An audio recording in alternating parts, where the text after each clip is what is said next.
Hai, selamat datang di channel cerita horor Senja Maghrib. Cerita yang akan saya bawakan kali ini adalah kisah keluarga Ningrat, Pengabdi Setan, bagian kedua. Buat yang masih suka ikutin cerita horor dari saya, tapi belum langganan atau di-subscribe, jika berkenan, klik tombol subscribe untuk selalu update cerita-cerita terbaru dari saya.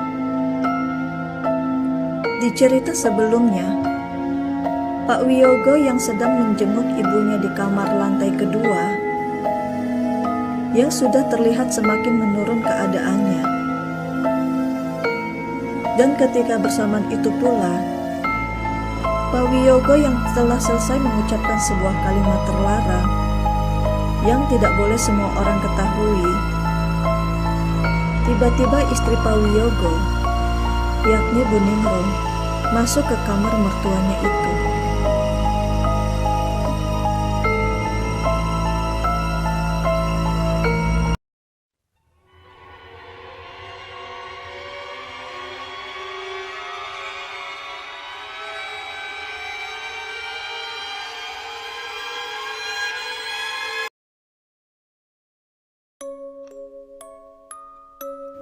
"Pak, bagaimana keadaan ibu?"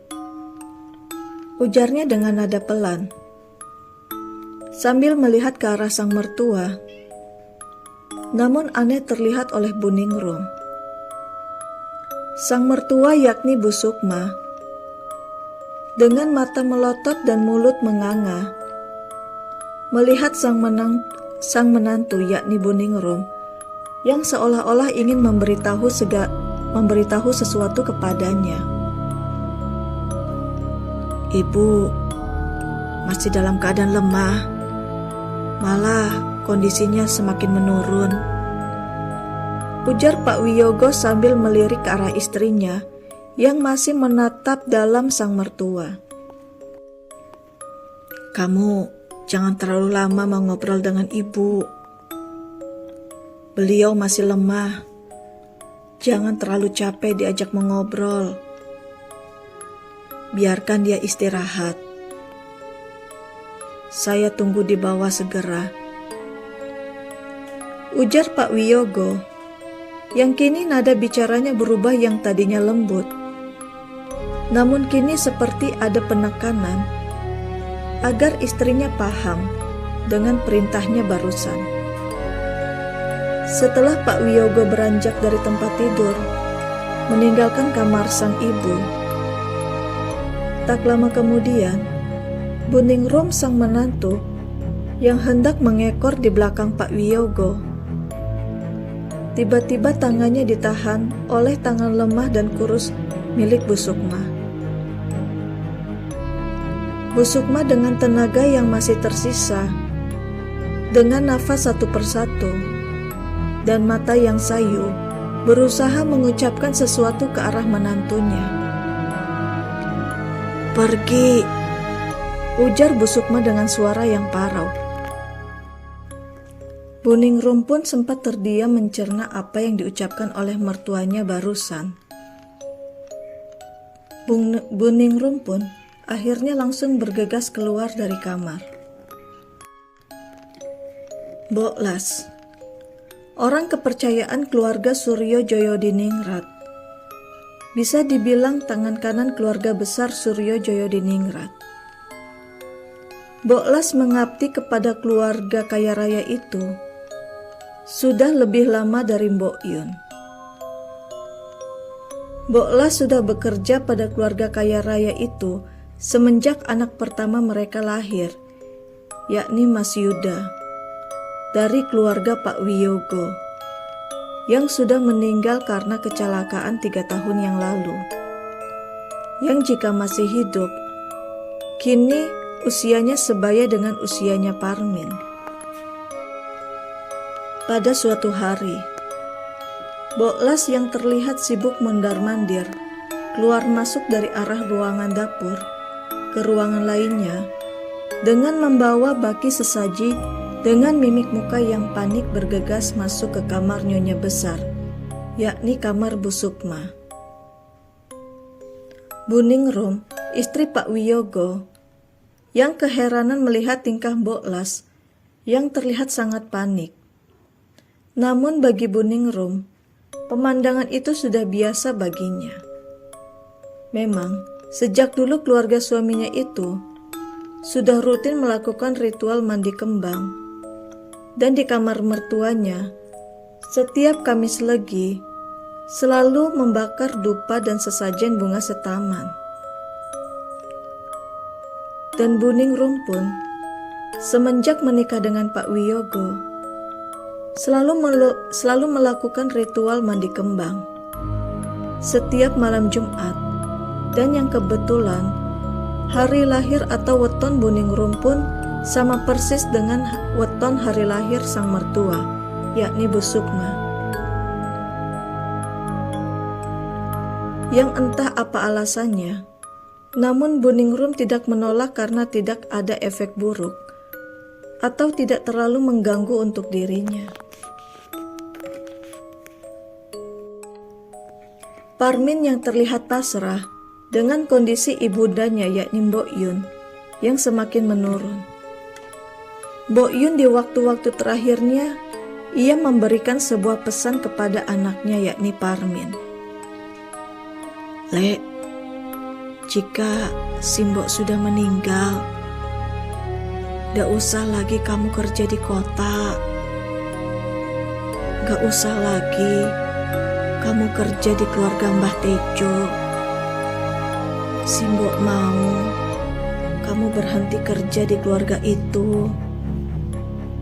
Tabungan kita sudah cukup buat kamu menikah nanti dan modal dagang kamu. Janji ya, Lek, jangan kembali lagi ke rumah itu," ujarnya dengan suara terengah-engah sambil menahan nangis. "Mbok, sudahlah, jangan banyak bicara dulu, nanti Simbok kecapean," ujar Parmin yang terlihat sangat mengkhawatirkan kondisi ibunya yang semakin menurun. Sudah 2 bulan, Parmin di desa mengurus ibunya yang akhirnya pun Mbok Yun meninggal dunia. Mbok Yun tidak bisa melawan penyakit paru-parunya itu, yang akhirnya pun menyerah meninggalkan anak sulungnya yakni Parmin. Parmin yang kini masih dalam keadaan berduka semenjak 3 hari meninggalnya Mbok Yun sang ibunda. Di suatu pagi, sekitar jam 7 pagi, Parmin yang sedang menikmati keheningan rumahnya semenjak ditinggal ibundanya, tiba-tiba Pak Jono, kepala toko sembako tempat ia bekerja dulu, datang pagi-pagi sekali ke rumah Parmin. Parmin yang saat itu sedang merapikan ruang tengah untuk persiapan 7 hari pengajian Mbok Yun, yang menyadari kedatangan Pak Jono yang menggunakan mobil keluarga Mbah Tejo. Setelah berbasa-basi, akhirnya Pak Jono pun mengutarakan tujuannya pagi-pagi sekali ke rumah Parmin. "Min, kamu diminta Pak Wiyogo untuk kembali ke kota hari ini, karena di toko masih kekurangan kuli panggul. Tuan gak mau cari pegawai lain. Dia lebih percaya kamu daripada harus mencari kuli baru," ujar Pak Jono sambil menghisap rokoknya sembari diselingi kopi hitam pahit buatan Parmin. Parmin sebenarnya mengetahui cepat atau lambat dirinya akan ditawari kembali untuk bekerja di keluarga kaya raya itu. Namun, ia teringat dengan pesan terakhir Simbok yang menyuruhnya agar tidak kembali lagi bekerja di keluarga Mbah Tejo. Setelah berpikir mempertimbangkan tawaran itu, "Aku Pikir-pikir dulu ya Pak Jono. 4 hari lagi tahlilan Simbo, ujar Parmin yang mimik wajahnya terlihat bimbang. Ya ndak apa-apa, kamu pikirkan lagi saja. Lagian, kamu mau kerja apa di desa terpencil begini, Min? Di kota kan banyak peluang. Kamu bisa mencari pekerjaan dan penghasilannya lumayan. Baiklah, aku pamit dulu ya, Min. Nanti aku sampaikan ke Tuan. Ucap Pak Jono, pamit sembari bangun dari duduknya menuju ke arah mobil. Singkat cerita, Parmin yang memutuskan kembali ke kota untuk bekerja kembali di keluarga kaya raya itu. Dalam perjalanannya, dari desanya menuju ke kota, di dalam bus antar kota, Parmin hanya disibukkan memikirkan pesan terakhir Simbo. Parmin adalah anak yang penurut. Ia adalah sosok anak yang sangat patuh kepada ibundanya, yakni Mbok Iyun. Namun Parmin memutuskan untuk kembali ke kota selain tidak ingin teringat kembali kenangan bersama ibunya. Parmin pun merasa perkataan Pak Jono ada benarnya juga. Ia tidak bisa mencari rejeki di desanya yang sangat terpencil itu. Akhirnya Parmin pun telah sampai di kediaman rumah Pak Wiyogo. Namun, setibanya di rumah tersebut, Parmin disambut oleh Mbok Las dengan mimik wajah yang terlihat tidak menyukai kehadiran Parmin. Akhirnya, kamu memutuskan untuk kembali bekerja di rumah ini, Min. Ucap Mbok Las dengan suara datar. Mbok Las dan Mbok Yun bisa dibilang hubungan mereka cukup dekat dan bisa dibilang juga seperti sahabat. Mereka berdua walaupun sebagai karyawan kepercayaan keluarga Suryojoyo di Ningrat, namun mereka tidak pernah saling iri ataupun berkelahi. Justru mereka berdua dikala waktu senggang kerap saling curhat tentang keluarga mereka di kampung. Parmin yang duduk menunggu majikannya di ruang tengah itu terlihat sangat gugup karena ia belum pernah merasakan duduk di sofa empuk ruang tengah. Yang terlebih adalah sofa ruang tengah hanyalah boleh diduduki oleh inti keluarga Ningrat, Suryojoyo di Ningrat. Tiba-tiba, Bu Ningrum datang dengan tampilan ayu dan anggun khas wanita Ningrat di zaman itu. Berangkat dari desa jam berapa, Nak Parmin? Tanya Bu Ningrum dengan nada ramah. Jam 8 pagi, Nyonya. Jawab Parmin dengan nada canggung, sambil melirik sedikit ke arah wanita muda yang ada di samping Bu Ningrum. Di saat obrolan basa-basi antara Bu Ningrum dan Parmin, tak lama kemudian Pak Wiyogo datang dan bergabung di ruang tengah. Saya sudah mendengar kabar duka dari Mbok Iyun. Saya turut berduka cita ya. Suara Pak Wiyogo berat yang makin menambah karisma wibawa penerus usaha keluarga Suryojoyo di Ningrat.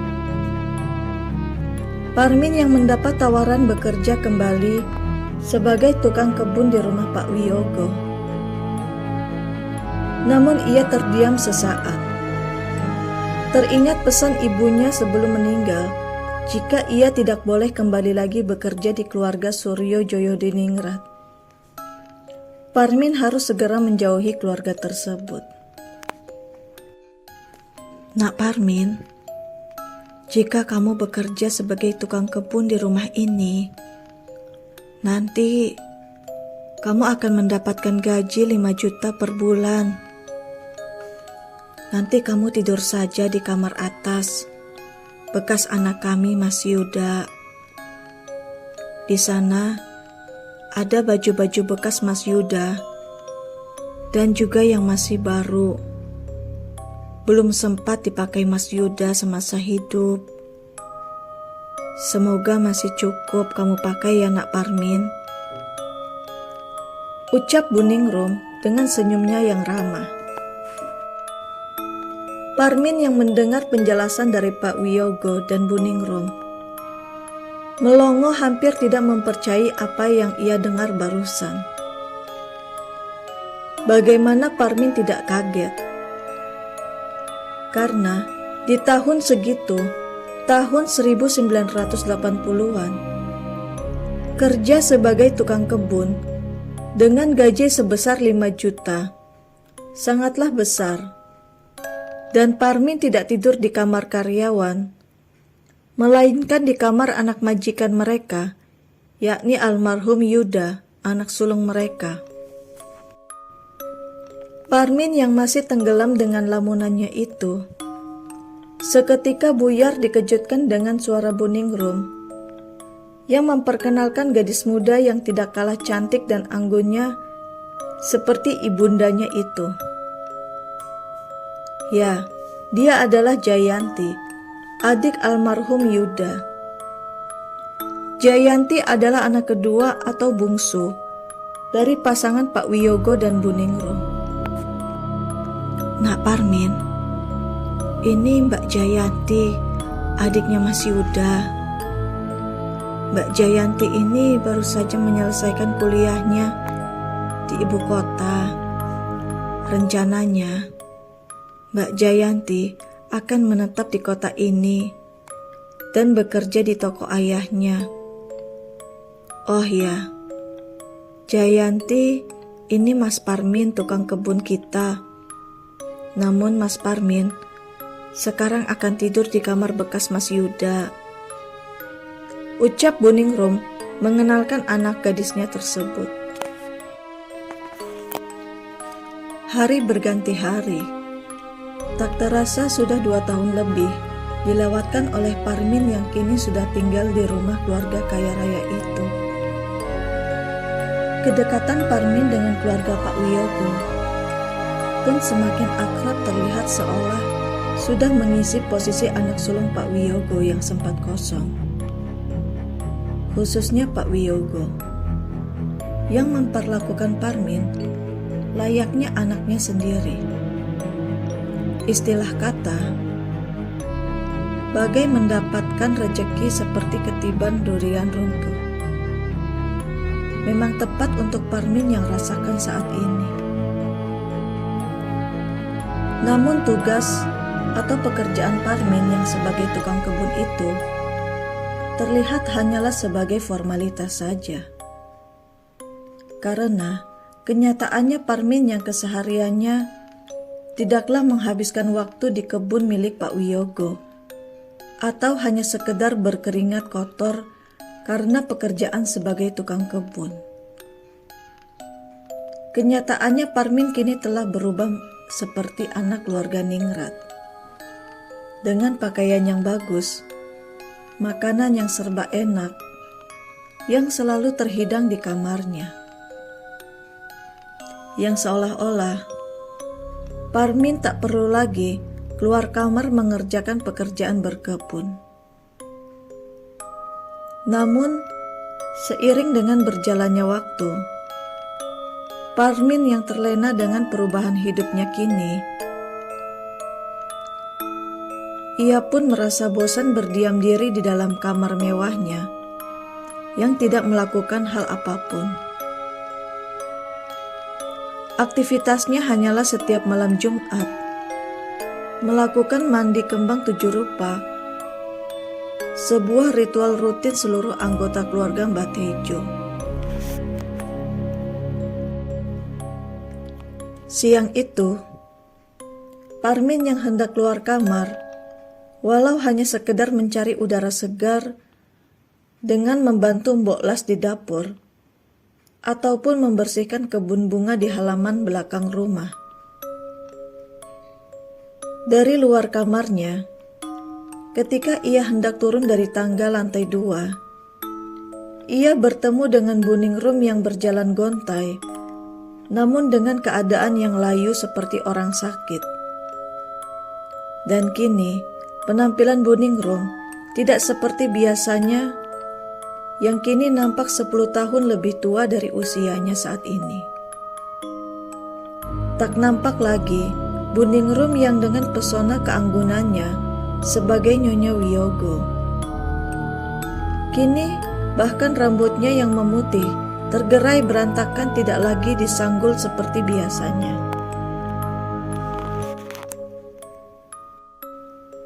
Namun ketika berhadapan dengan Buningrum yang juga akan naik ke lantai atas, tatapan yang lurus namun kosong, seolah tidak menyadari keberadaan Parmin di hadapannya kini.